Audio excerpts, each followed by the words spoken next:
ਦੋਸਤੋ, ਪੇਸ਼ ਹੈ ਮੇਰੀ ਕਹਾਣੀ ਸ਼ਰਾਧ। ਮੇਰੇ ਪਿਤਾ ਜੀ ਵੱਡੇ ਮੰਦਰ 'ਚ ਪੁਜਾਰੀ ਸਨ। ਘਰ ਵਿੱਚ ਧਾਰਮਿਕ ਪੂਜਾ ਪਾਠ ਵਾਲਾ ਮਾਹੌਲ ਸੀ। ਘਰ ਦੀ ਆਈ ਚਲਾਈ ਮੰਦਰ ਤੇ ਪੂਜਾ ਪਾਠ ਤੋਂ ਪ੍ਰਾਪਤ ਸਮੱਗਰੀ ਨਾਲ ਹੀ ਚੱਲਦੀ ਸੀ। ਪੱਤਰਾ ਵਾਚਨ, ਟੇਵਾ ਬਣਾਉਣ, ਹੱਥ ਦੇਖਣ, ਗ੍ਰਹਿ ਦਸ਼ਾ ਦੱਸਣ, ਸ਼ੁਭ ਮਹੂਰਤ ਜਾਂ ਤਿਥ ਦੇਖਣ, ਸੰਸਕਾਰ ਕਰਾਉਣ, ਹਵਨ ਪਾਠ ਕਰਾਉਣ, ਜਗਰਾਤਾ, ਪੂਜਾ ਕਰਨ, ਫੇਰੇ ਕਰਾਉਣ ਤੋਂ ਗਰੁੜ ਪਾਠ ਕਰਾਉਣ ਤੱਕ ਦਾ ਕਾਰਜ ਮੇਰੇ ਪਿਤਾ ਜੀ ਕਰਦੇ ਸਨ। ਪਰ ਇਹਨਾਂ ਤੋਂ ਹੋਣ ਵਾਲੀ ਆਮਦਨ ਦੇ ਨਾਲ ਵੀ ਘਰ ਦਾ ਗੁਜ਼ਾਰਾ ਬੜੀ ਮੁਸ਼ਕਿਲ ਨਾਲ ਚੱਲਦਾ ਸੀ। ਅਸੀਂ 5 ਭੈਣ ਭਰਾ ਹਾਂ। ਸਾਡੀ ਬਿਰਧ ਦਾਦੀ ਵੀ ਸਾਡੇ ਨਾਲ ਹੀ ਰਹਿੰਦੀ ਸੀ। ਉਂਝ ਪੰਜਾਬ ਸਾਡਾ ਜੱਦੀ ਰਾਜ ਨਹੀਂ, ਅਸਲ ਵਿੱਚ ਸਾਡਾ ਪਿਛੋਕੜ ਰਾਜਸਥਾਨ ਦਾ ਇੱਕ ਛੋਟਾ ਜਿਹਾ ਪਿੰਡ ਹੈ ਟੁੱਕਰ।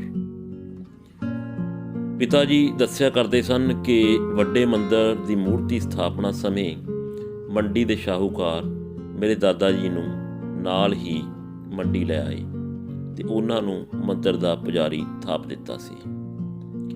ਦਾਦਾ ਜੀ ਮੇਰੇ ਪਿਤਾ ਜੀ ਨੂੰ ਸਭ ਧਰਮ ਕਰਮ ਕਾਂਡ ਸਮਝਾ ਵਾਪਸ ਪਿੰਡ ਚਲੇ ਗਏ ਤੇ ਫਿਰ ਪਰਤੇ ਨਹੀਂ। ਉਹਨਾਂ ਦੇ ਸਵਰਗਵਾਸ ਪਿੱਛੋਂ ਸਾਡੀ ਦਾਦੀ ਸਾਡੇ ਨਾਲ ਇੱਥੇ ਹੀ ਆ ਕੇ ਰਹਿਣ ਲੱਗੀ। ਅਸੀਂ ਨਰਾਤਿਆਂ ਦੌਰਾਨ ਹੀ ਆਪਣੇ ਜੱਦੀ ਪਿੰਡ ਜਾਂਦੇ ਹਾਂ, ਪੂਰਾ ਪਰਿਵਾਰ, ਹਰ 6 ਮਹੀਨੇ ਪਿੱਛੋਂ। ਮੇਰਾ ਇੱਕ ਭਰਾ ਦਰਜੀ ਹੈ, ਦੂਜਾ ਛੋਟਾ ਮੋਟਾ ਕੰਮ ਕਰਦਾ ਹੈ ਅਤੇ 2 ਭੈਣਾਂ ਹਨ। ਤੰਗੀਆਂ ਤੁਰਛੀਆਂ ਨੂੰ ਦੇਖਦੇ ਹੋਏ ਮੈਂ ਵੀ ਇਸ ਪੂਜਾ ਪਾਠ ਵਾਲੇ ਕੰਮ ਵਿੱਚ ਨਹੀਂ ਸੀ ਪੈਣਾ ਚਾਹੁੰਦਾ। ਜਦੋਂ ਮੈਂ ਸਕੂਲ ਵਿੱਚ ਪੜ੍ਹਦਾ ਸੀ ਤਾਂ ਉਸ ਵੇਲੇ ਦਾ ਮਾਹੌਲ ਕਾਫੀ ਜਿੱਲਤ ਭਰਿਆ ਹੁੰਦਾ ਸੀ।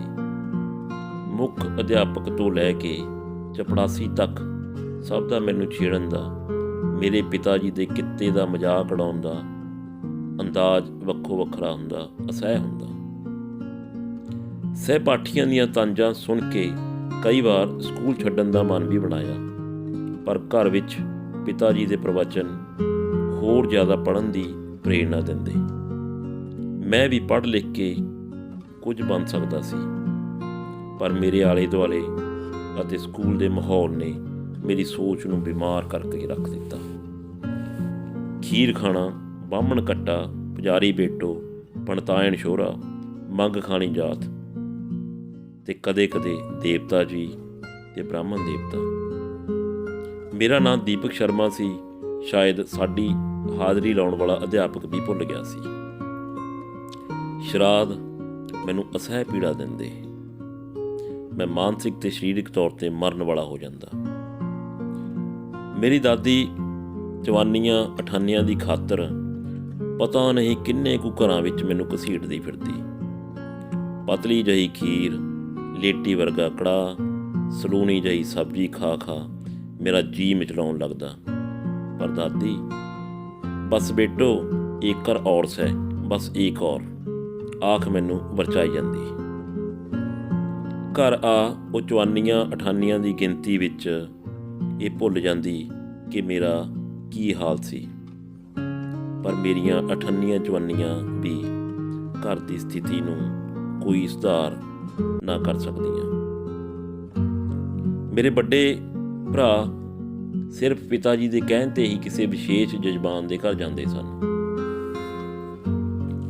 ਸ਼ਰਾਧਾਂ ਵੇਲੇ ਨਮਾਹੀ ਪੇਪਰ ਚੱਲਦੇ, ਮੌਸਮ ਤੇ ਖੀਰ ਕੜਾਹ ਦੀ ਸੁਸਤੀ, ਮੈਨੂੰ ਸਾਰੀ ਰਾਤ ਨੀਂਦ ਨਾ ਆਉਂਦੀ। ਸ਼ਰਾਧ ਪਿੱਤਰਾਂ ਨਿਮਿਤ ਹੁੰਦੇ ਹਨ ਤੇ ਸਾਰੀ ਰਾਤ ਸੁਪਨੇ ਵਿੱਚ ਮੈਨੂੰ ਮੁਰਦੇ ਕੋਂਦੇ, ਕਾਂ ਠੁੰਗਾ ਮਾਰਦੇ, ਕੁੱਤੇ ਮਗਰ ਭੱਜਦੇ, ਕਦੇ ਗਾਵਾਂ ਢੁੱਡ ਮਾਰਦੀਆਂ ਤੇ ਮੂੰਹ ਤੇ ਸਰਾਣਾ ਧਰ ਮੈਂ ਮਸਾਂ ਹੀ ਸੌਣ ਦੀ ਕੋਸ਼ਿਸ਼ ਕਰਦਾ ਤੇ ਫਿਰ ਪੇਪਰਾਂ ਵਿੱਚ ਮੇਰੀਆਂ ਅੱਖਾਂ ਝਮਕਦੀਆਂ। ਕਿਉਂ ਬਾਬਾ ਜੀ, ਇਹ ਦੇਵਤਾ ਜੀ ਲੱਗੀ ਹੋਈ ਹੈ ਮੌਜ ਸ਼ਰਾਧਾਂ 'ਚ। ਅਕਸਰ ਅਧਿਆਪਕ ਮੈਨੂੰ ਤੰਜ ਮਾਰਦੇ ਤੇ ਮੈਂ ਸਿਰਫ ਹੀ ਕਰਦਾ ਤੇ ਸਾਰੀ ਕਲਾਸ ਵਿੱਚ ਹਾਸਾ ਚੁੱਕਿਆ ਜਾਂਦਾ।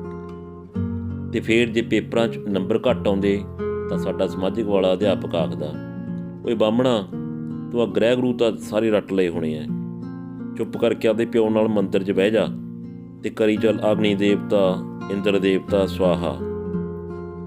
ਤੇਰੇ ਵੱਸ ਦੀ ਗੱਲ ਨਹੀਂ ਇਹ ਪੜ੍ਹਨਾ ਪੁੜ੍ਹਨਾ। ਅਧਿਆਪਕਾਂ ਦੀ ਗੈਰ ਹਾਜ਼ਰੀ ਵਿੱਚ ਅਕਸਰ ਹੀ ਸਹਿਪਾਠੀ ਮੇਰੇ ਆਲੇ ਦੁਆਲੇ ਉੱਚੀ ਉੱਚੀ ਗਾਉਂਦੇ ਤੇ ਮੈਨੂੰ ਟੀਚਰਾਂ ਕਰਦੇ। ਸ਼ਰਾਧ ਗਏ ਆ ਬਾਹਮਣਾਂ ਨੂੰ ਗੋਡੇ ਗੋਡੇ ਚਾਹ, ਗਏ ਸ਼ਰਾਧ ਆਏ ਨਰਾਤੇ, ਬਾਹਮਣ ਬੈਠੇ ਚੁੱਪ ਚਪਾਤੇ, ਗਏ ਨਰਾਤੇ ਆਈ ਦੀਵਾਲੀ, ਬਾਹਮਣਾਂ ਨੇ ਵੇਚਤੀ ਕੌਲੀ ਥਾਲੀ। ਸੱਚਮੁੱਚ ਸਾਡਾ ਹਾਲ ਅਜਿਹਾ ਵੀ ਹੁੰਦਾ ਸੀ। ਨੰਬਰ ਤਾਂ ਬਾਣੀਆਂ ਜੱਟਾਂ ਦੇ ਮੁੰਡਿਆਂ ਦੇ ਵੀ ਘੱਟ ਆਉਂਦੇ ਸਨ, ਪਰ ਜਿੱਲਤ ਮੈਨੂੰ ਜਾਂ ਫਿਰ ਨੀਵੀਆਂ ਜਾਤੀਆਂ ਦੇ ਵਿਦਿਆਰਥੀਆਂ ਨੂੰ ਹੀ ਝੱਲਣੀ ਪੈਂਦੀ ਸੀ। ਉਹਨਾਂ ਨੂੰ ਵੀ ਅਧਿਆਪਕ ਫੀਸ ਮਾਫ ਹੋਣ, ਵਜ਼ੀਫਾ ਅਤੇ ਕਿਤਾਬਾਂ ਮੁਫਤ ਮਿਲਣ ਦਾ ਤਾਨਾ ਮਾਰਦੇ ਅਤੇ ਅਕਸਰ ਉਹਨਾਂ ਨੂੰ ਪੱਕੇ ਆੜ੍ਹਤੀਏ ਆਖ ਕੇ ਬੁਲਾਉਂਦੇ, ਅਤੇ ਮੇਰੇ ਨਾਲ ਵੀ ਅਜਿਹਾ ਹੀ ਹੁੰਦਾ। ਰਾਤਿਆਂ ਦੇ ਦੌਰਾਨ ਰਾਮਲੀਲਾ ਚੱਲਦੀ। ਸਾਰੀ ਮੰਡੀ ਵਿੱਚ ਹਰਸ ਉਲਾਸ ਦੇ ਦਿਨ ਹੁੰਦੇ, ਪਰ ਉਸ ਵਾਰ ਸਾਡੇ ਘਰ ਵਿੱਚ ਉਦਾਸੀ ਦਾ ਮਾਹੌਲ ਬਣਿਆ ਹੋਇਆ ਸੀ। ਰਾਮਲੀਲਾ ਵਾਲਿਆਂ ਨੇ ਮੇਰੀ ਵੱਡੀ ਭੈਣ ਦਾ ਵਿਆਹ ਸਟੇਜ 'ਤੇ ਕਰਨ ਦਾ ਫੈਸਲਾ ਕੀਤਾ ਸੀ ਤਾਂ ਜੋ ਸਾਡੀ ਸਹਾਇਤਾ ਹੋ ਸਕੇ, ਕਿਉਂਕਿ 2 ਕੁੜੀਆਂ ਨੂੰ ਵਿਆਹੁਣਾ ਮੇਰੇ ਪਿਤਾ ਜੀ ਦੇ ਵੱਸ ਵਿੱਚ ਨਹੀਂ ਸੀ। ਅਸੀਂ ਸਭ ਨੇ ਰੋ ਰੋ ਅੱਖਾਂ ਸੁਜਾ ਲਈਆਂ, ਪਰ ਗਰੀਬੀ ਦਾ ਵਾਸਤਾ ਪਾਉਂਦਿਆਂ ਸਾਡੇ ਮਾਤਾ ਪਿਤਾ ਨੇ ਸਾਨੂੰ ਮਨਾ ਲਿਆ। ਸਾਰੀ ਮੰਡੀ ਵਿੱਚ ਸਪੀਕਰਾਂ 'ਤੇ ਪ੍ਰਚਾਰ ਕੀਤਾ ਗਿਆ। ਹਰ ਗਲੀ ਮੁਹੱਲੇ ਬਸ ਇੱਕੋ ਗੱਲ, ਪੰਡਤਾਂ ਦੀ ਕੁੜੀ ਦਾ ਸਟੇਜ 'ਤੇ ਵਿਆਹ ਹੋ, ਇਹਦੀ ਭੈਣ ਦਾ ਸਟੇਜ 'ਤੇ ਵਿਆਹ ਹੋ। ਓਏ ਆ ਬਾਹਮਣਾਂ ਦੀ ਕੁੜੀ ਸੀਤਾ ਬਣੂ। ਸਾਰੇ ਮੂੰਹ ਜੋੜ ਜੋੜ ਗੱਲਾਂ ਕਰਦੇ, ਅਤੇ ਲੋਕਾਂ ਨੇ ਦਾਨ ਦੇ ਨਾਂ 'ਤੇ ਜੋ ਦਿੱਤਾ, ਮੈਨੂੰ ਦਾਨ ਤੋਂ ਇੱਕ ਵਾਰ ਤਾਂ ਨਫ਼ਰਤ ਹੋ ਗਈ ਸੀ।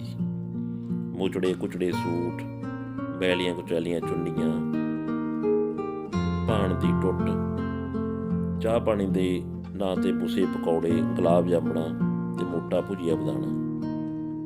ਭੈਣ ਦੇ ਸਹੁਰਿਆਂ ਨੇ ਤਾਨੇ ਮਾਰ ਮਾਰ ਉਹਨਾਂ ਦਾ ਉਸਦਾ ਜਿਉਣਾ ਦੁੱਭਰ ਕਰ ਦਿੱਤਾ ਸੀ। ਬਸ ਉਸੇ ਦਿਨ ਤੋਂ ਛੋਟੀ ਭੈਣ ਨੇ ਅਜਿਹੇ ਵਿਆਹ ਤੋਂ ਇਨਕਾਰ ਕਰ ਦਿੱਤਾ ਸੀ। ਹਾਂ, ਕੱਤੇ ਦੇ ਮਹੀਨੇ ਥੋੜ੍ਹੀ ਜਿਹੀ ਆਮਦਨ ਵੱਧ ਜਾਂਦੀ ਸੀ। ਜਦੋਂ ਪਿਤਾ ਜੀ ਕੱਤੇ ਦੀ ਕਥਾ ਕਰਦੇ, ਚੜਾਵੇ ਦੇ ਨਾਂ 'ਤੇ ਅਠੰਨੀਆਂ ਚਵੰਨੀਆਂ, ਦਸੀਆਂ ਪੰਜੀਆਂ ਦੇ ਨਾਲ ਨਾਲ ਕਦੇ ਕਦਾਈ ਕੋਈ ਮੁਚੜਿਆ ਕੁਚੜਿਆ 5 ਜਾਂ 10 ਦਾ ਨੋਟ ਵੀ ਆ ਜਾਂਦਾ ਸੀ। ਆਲੂ, ਭੋਰਾ ਆਟਾ, ਹਲਦੀ, ਟੁੱਟ ਵਾਲੇ ਚੌਲ, ਕਦੇ ਕਦਾਈ ਖੰਡ ਜਾਂ ਫਿਰ ਗੁੜ ਦੀ ਡਲੀ। ਤੁਲੇ ਤਾਰਨ ਵੇਲੇ ਜ਼ਰੂਰ ਕੋਈ ਦਰੀ, ਖੇਸ ਜਾਂ ਰਜਾਈ ਆਦਿ ਦਾਨ ਕਰ ਜਾਂਦਾ ਸੀ। ਪਹਿਲਾਂ ਪਹਿਲ ਮੇਰੀ ਮਾਂ ਘਰਾਂ ਵਿੱਚ ਰੋਟੀ ਲਿਆਉਂਦੀ, ਇੱਕੋ ਡੋਲੂ ਵਿੱਚ ਸਭ ਤਰ੍ਹਾਂ ਦੀਆਂ ਦਾਲਾਂ ਸਬਜ਼ੀਆਂ, ਨਿਰਾ ਗਤਾਵਾ। ਹੁਣ ਵੀ ਸੋਚ ਕੇ ਘਿਣ ਆਉਂਦੀ ਹੈ, ਪਰ ਬਾਅਦ ਵਿੱਚ ਸੁੱਚ ਝੂਠ ਦੀ ਦਲੀਲ ਦੇ ਕੇ ਅਸੀਂ ਆਪਣੀ ਮਾਂ ਨੂੰ ਥਾਲੀ ਚੁੱਕਣੀ ਬੰਦ ਕਰਵਾ ਦਿੱਤੀ। ਸੁਣਿਆ ਸੀ ਕਿ ਦਲਿਤਾਂ ਦਾ ਜੀਵਨ ਬਹੁਤ ਮਾੜਾ ਹੁੰਦਾ ਹੈ, ਬਹੁਤ ਕਸ਼ਟਮਈ ਹੁੰਦਾ ਹੈ, ਤੇ ਉਂਝ ਸਾਡੀ ਕੁਲ ਨੂੰ ਸਰਸ੍ਰੇਸ਼ਟ ਸਮਝਿਆ ਜਾਂਦਾ ਹੈ। ਮੈਂ ਅਕਸਰ ਆਪਣੇ ਪਿਤਾ ਜੀ ਨੂੰ ਇਸ ਬਾਰੇ ਸ਼ਿਕਾਇਤ ਕਰਦਾ। ਆਪਣੀ ਜਾਤ ਸਭ ਤੋਂ ਉੱਤਮ ਹੈ, ਸਮਾਜ ਦੀ ਸਾਥੋਂ ਬਗੈਰ ਗਤ ਨਹੀਂ। ਤੈਨੂੰ ਜੋ ਛੇੜਦੇ ਹੈ ਉਹ ਮੂਰਖ ਪ੍ਰਾਨੀ ਹਨ, ਉਹ ਆ ਕੇ ਮੈਨੂੰ ਧਰਵਾਸ ਦਿੰਦੇ। 10ਵੀਂ ਵਿੱਚੋਂ ਮੇਰੇ ਅੰਕ ਹੋਰਨਾਂ ਨਾਲੋਂ ਚੰਗੇ ਆਏ। ਮੈਂ ਚਾਹੁੰਦੇ ਹੋਏ ਵੀ ਮਾੜੀ ਹਾਲਤ ਕਾਰਨ ਕਾਲਜ ਨਾ ਜਾ ਸਕਿਆ ਅਤੇ ਆਪਣੇ ਪਿਤਾ ਜੀ ਕੋਲ ਸੰਸਕ੍ਰਿਤ ਅਤੇ ਵੇਦ ਮੰਤਰ ਉਚਾਰਨ ਸਿੱਖਣ ਲੱਗ ਪਿਆ। ਮੁੰਡੇ ਸਟਾਈਲ ਨਾਲ ਵਾਲ ਕਟਵਾ ਕੇ ਕਾਲਜ ਜਾਂਦੇ ਅਤੇ ਮੈਂ ਸਿਰ 'ਤੇ ਬੋਦੀ ਰੱਖਦਾ। ਮਾਂ ਬੋਦੀ 'ਤੇ ਤੇਲ ਲਾਉਂਦੀ ਤਾਂ ਲੋਕ ਆਖਦੇ, ਪੰਡਤਾ ਬੋਦੀ ਮੀਂਹ ਮੰਗਦੀ ਹੈ। ਅੱਜ ਤਾਂ ਮੰਗਲਵਾਰ ਹੈ, ਪੰਡਤ ਜੀ ਦਾ ਬੋਦਾ ਐ ਗਿੱਠਦਾ ਹੈ। ਤੇ ਫਿਰ ਜਿਵੇਂ ਰੇਖ ਵਿੱਚ ਮੇਖ ਵੱਜੀ, ਸਾਡੇ ਪਿਤਾ ਜੀ ਸਾਨੂੰ ਵਿਛੋੜਾ ਦੇ ਗਏ। ਉਸ ਤੋਂ ਬਾਅਦ ਘਰ ਦਾ ਗੁਜ਼ਾਰਾ ਸਾਡੇ ਤਿੰਨੇ ਭਰਾਵਾਂ ਤੇ ਆ ਗਿਆ। ਛੋਟੀ ਭੈਣ ਦਾ ਵਿਆਹ ਵੀ ਕਰਨਾ ਸੀ। ਮੈਂ ਕਈ ਵਾਰ ਸੋਚਦਾ ਕਿ ਪਿਤਾ ਜੀ ਨੇ ਤੁਲਸਾਂ ਵਿਆਹ ਕੀਤੇ, ਪੂਰਨਮਾਸ਼ੀ ਦੀ ਕਥਾ ਸੁਣਾਈ, ਪੱਤਰੇ ਵਾਚੇ, ਹਥੌੜੇ ਪਾਏ, ਤਵੀਤ ਬਣਾਏ, ਪਤਾ ਨਹੀਂ ਕੀ ਕੀ ਪਾਪੜ ਵੇਲੇ। ਸਾਡੇ ਘਰ ਦੀ ਸਥਿਤੀ ਕਿਉਂ ਨਾ ਸੁਧਰੀ? ਆਪਣੀ ਕਬੀਲਦਾਰੀ ਉਹਨਾਂ ਨੇ ਜਿਵੇਂ ਕਿਵੇਂ ਕਿਉਂਟ ਦਿੱਤੀ, ਜਾਂ ਕਹਿ ਲਓ ਕਿ ਅਸੀਂ ਢੋ ਦਿੱਤੀ। ਸ਼ਾਇਦ ਜ਼ਮਾਨਾ ਭਲਾ ਸੀ, ਉਹਨਾਂ ਦੀ ਭਾਵਨਾ ਤੇ ਸੋਚ ਉੱਚੀ ਸੀ। ਪਰ ਹੁਣ ਦੇਖਦਾ, ਦਾਦਾ ਜੀ ਨੇ ਜੋ ਬੀਜ ਬੀਜਿਆ, ਪਿਤਾ ਜੀ ਨੇ ਮਿਹਨਤ ਕੀਤੀ, ਤੇ ਅੱਜ ਉਹ ਦਰਖਤ ਕਦਾਵਰ ਹੋ ਨਿਬੜਿਆ, ਐਨ ਫਲਾਂ ਨਾਲ ਭਰਪੂਰ। ਮੈਂ ਹੁਣ ਮੰਡੀ ਦੇ ਉਸੇ ਮੰਦਰ ਦਾ ਪੁਜਾਰੀ ਹਾਂ। ਮੇਰਾ ਬੇਟਾ ਤੇ ਬੇਟੀ ਕਾਨਵੈਂਟ ਸਕੂਲ ਵਿੱਚ ਪੜ੍ਹਦੇ ਹਨ। 400 ਗਜ 'ਚ ਕੋਠੀ ਪਾਈ ਹੋਈ ਹੈ। ਕਾਰ ਤੇ ਐਕਟਿਵਾ ਕੋਲ ਹਨ। ਘਰ ਵਿੱਚ ਕੱਪੜੇ ਤੇ ਸਫਾਈ ਕਰਨ ਵਾਲੀ ਲੱਗੀ ਹੋਈ ਹੈ। ਮੈਂ ਕੰਪਿਊਟਰ ਤੇ ਪੱਤਰਾਂ ਵਾਚਦਾ ਹਾਂ। ਸ਼ਾਇਦ ਲੋਕ ਹੁਣ ਵੀ ਮੈਨੂੰ ਅੱਗੋਂ ਪਿੱਛੋਂ ਬਾਹਮਣ ਕੱਟਾ ਕਹਿੰਦੇ ਹੋਣ, ਪਰ ਜਦੋਂ ਕਿਧਰੇ ਜਾਈਦਾ ਸਭ ਪੈਰੀਂ ਹੱਥ ਲਾਉਂਦੇ ਹੈ। ਰੋਟੀ ਖਾਣ ਚੇਲੇ ਵਾਲ ਕੇ ਜਾਂਦੇ ਹੈ। ਅਠਾਨੀਆਂ ਚਵਾਨੀਆਂ ਦਾ ਦੌਰ ਖਤਮ ਹੋ ਗਿਆ। ਸੱਚ ਪੁੱਛੋ ਤਾਂ 2 ਵਿਆਹਾਂ ਵਿੱਚ ਹੀ ਸਰਕਾਰੀ ਤਨਖਾਹ ਜਿੰਨੇ ਰੁਪਏ ਇਕੱਠੇ ਹੋ ਜਾਂਦੇ ਹੈ।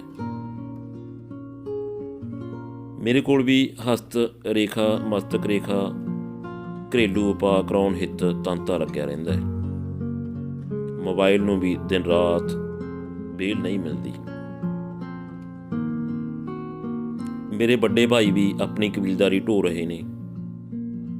ਵੇਲੇ ਕਵੇਲੇ ਮੈਥੋਂ 4 ਛਿੱਲੜ ਵੀ ਫੜ ਕੇ ਲੈ ਜਾਂਦੇ ਆ। ਆਖਰ ਦਾਦਾ ਜੀ ਦੁਆਰਾ ਬੀਜੇ ਤੇ ਪਿਤਾ ਜੀ ਦੁਆਰਾ ਸਿੰਜੇ ਇਸ 45 ਰੂਪੀ ਦਰਖਤ ਦੇ ਫਲਾਂ ਤੇ ਉਹਨਾਂ ਦਾ ਵੀ ਮੇਰੇ ਜਿੰਨਾ ਹੀ ਹੱਕ ਹੈ।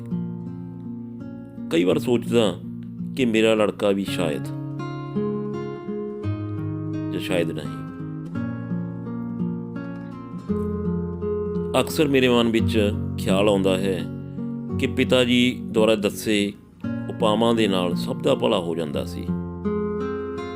ਪਿਤਾ ਜੀ ਨੇ ਕਿੰਨੀ ਪੂਜਾ ਪਾਠ ਕੀਤੀ, ਲక్ష్ਮੀ ਸਤੋਤਰ ਪੜ੍ਹੇ, ਮਾਲਾ ਫੇਰੀ, ਫਿਰ ਵੀ ਉਹਨਾਂ ਦੇ ਹੁੰਦੇ ਹੋਏ ਘਰ ਵਿੱਚੋਂ ਗਰੀਬੀ ਖਤਮ ਨਹੀਂ ਹੋਈ। ਉਹਨਾਂ ਦੇ ਦੱਸੇ ਅਨੁਸਾਰ ਵੀਰਵਾਰ ਦੀ ਕਥਾ ਪੜ੍ਹ, ਕੇਲੀ ਵਿੱਚ ਪਾਣੀ ਪਾ, ਪਤਾ ਨਹੀਂ ਕਿੰਨੇ ਬਾਣੀਏ ਸ਼ਾਹੂਕਾਰ ਹੋ ਗਏ ਸਨ। ਪਰ ਸਾਡਾ ਘਰ ਪੂਰਨਮਾਸ਼ੀ ਜਾਂ ਵੀਰਵਾਰ ਦੀ ਇੱਕ ਕਥਾ ਹੈ। एक बार एक नगर में एक ब्राह्मण देवता रहता था। इस तरह कथा शुरू होती है ਤੇ ਉਤੇ ਅੰਤ ਵਿੱਚ ਆਉਂਦਾ ਹੈ, अंत ब्राह्मण संसार के सुख भोगता हुआ स्वर्ग को प्राप्त हुआ। ਇਹ ਕਥਾ ਦੀ ਸ਼ੁਰੂਆਤ ਵਿੱਚ ਮੈਨੂੰ ਮੇਰੇ ਦਾਦਾ ਜੀ ਤੇ ਪਿਤਾ ਜੀ ਦਿਖਾਈ ਦਿੰਦੇ ਹਨ ਤੇ ਅੰਤ ਮੈਨੂੰ ਆਪਣਾ ਭਾਸਦਾ ਹੈ। ਧੰਨਵਾਦ।